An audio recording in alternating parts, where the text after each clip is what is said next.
아내와 유펜스는 화가 폴 고갱의 삶을 스트릭랜드라는 인물로 각색해서 쓴 글입니다. 초반 이야기는 스트릭랜드의 작품을 크게 평가하는 내용으로 시작합니다. 사람들은 지금껏 이런 위대한 예술가를 알아보지 못한 채 글을 보냈고 남겨진 그의 작품들로 들썩일 뿐입니다. 그리고 이야기는 스트릭랜드의 가정사로 이어집니다. 스트릭랜드의 본업은 증권 거래인입니다.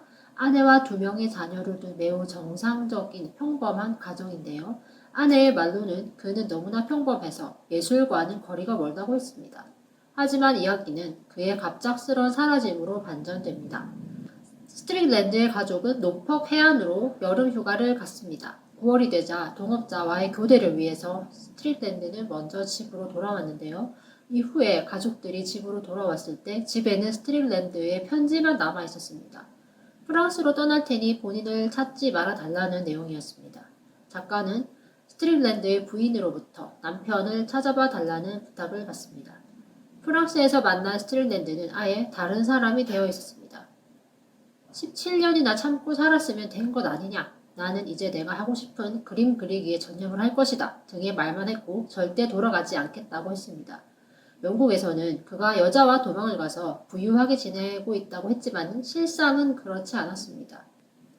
스트릭랜드는 작가로 인해 알게 된 더크 스트로브라는 화가와도 알고 지냈는데 더크의 아내는 더크를 버리고 스트릭랜드와 함께 살기로 작정했습니다.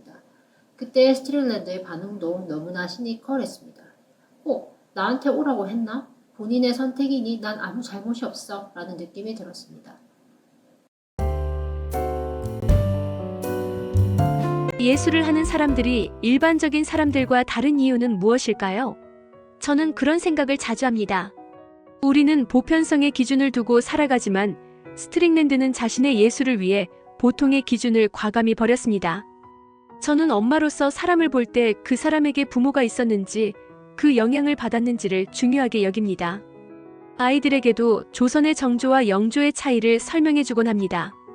부모의 부재가 스트릭랜드를 평범성을 버린 예술가로 만들었는지 궁금해졌습니다. 책을 읽으면서도 결국 저는 부모라는 위치에서 생각하게 되니 부모 역할이 참 어렵다는 생각이 들었습니다. 그 시대의 서머신 몸은 많은 인기를 얻었습니다. 모든 글에는 작가의 성향이 묻어나는데 그의 글은 냉소적이면서도 유머러스한 느낌이 있었습니다. 그는 어린 시절 부모님을 일찍 여의고 차가운 숙부 밑에서 외롭게 자랐는데요. 그 경험이 글에도 반영된 것 같습니다. 또한 그는 양성애자였지만 사교계에서는 이를 숨겼고요. 그런 점들이 그의 작품 속에서도 드러나는 것 같습니다. 저는 스트릭랜드의 직설적이고 통쾌한 화법이 마음에 들었습니다. 영국 귀족 사회에서 서머신 몸의 독특한 표현 방식이 독자들에게 대리만족을 주지 않았을까 생각합니다.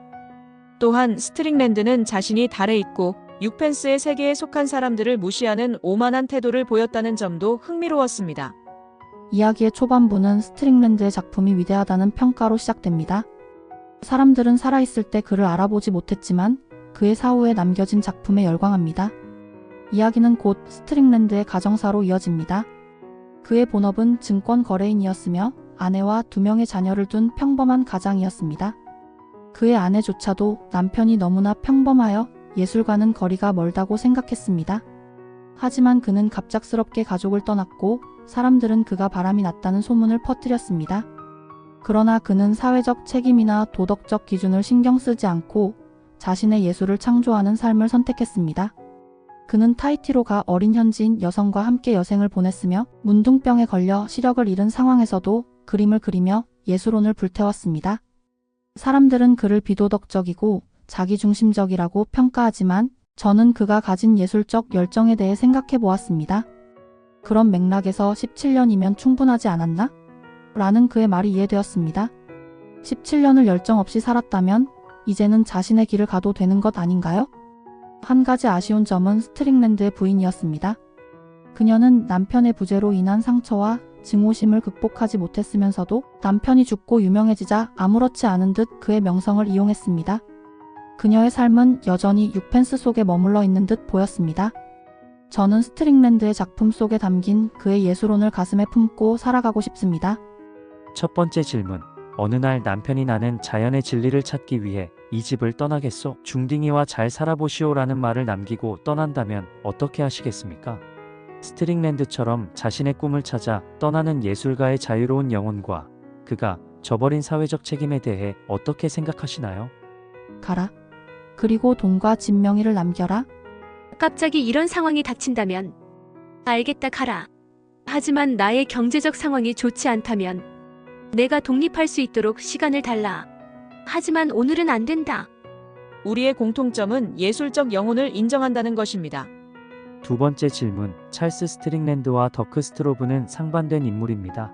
자신에게 호의를 베풀었던 더크의 아내와 사랑을 나누고 그녀의 누드화를 그린 스트링랜드, 그리고 그 그림을 망가뜨리지도 못하는 더크. 예술과 윤리, 사랑과 희생, 인간관계의 본질에 대해 이야기해봅시다. 작가는 더크를 예술가로서는 실패한 인물로 평가합니다. 저는 그가 너무 안쓰럽습니다. 스트링랜드는 예술적 재능은 뛰어나지만 인간적으로는 무책임한 사람입니다. 20대에는 자유롭고 반항적이며 본질에 충실한 스트링랜드가 멋있게 보였지만 지금은 우리가 지켜야 할 윤리가 있기에 저는 육펜스의 세계에 속한 사람임을 깨닫습니다.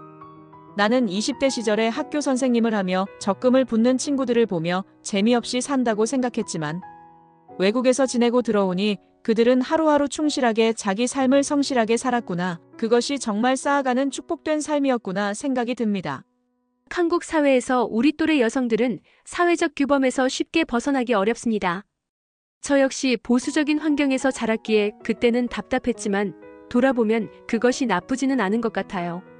예술가들은 짧은 생을 살고 이름만 남겼지만 저는 얇고 길게 사는 것이 좋습니다. 비도덕적인 작가를 예술적 재능만으로 평가한다면 저는 딱 그 껍데기만 인정합니다.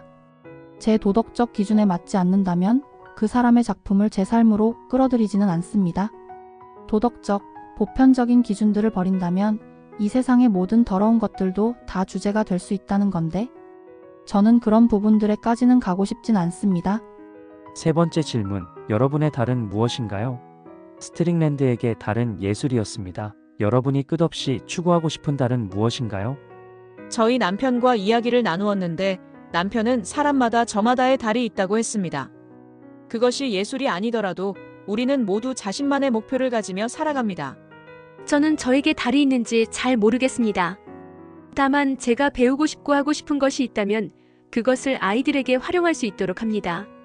저는 달과 육펜스 사이를 오가며 살아가는 사람 같습니다. 도덕적 범위 안에서 바쁘게 살아가며 달에 오래 머물기보다는 빠르게 배우고 현실로 돌아오는 삶을 선택할 것 같습니다.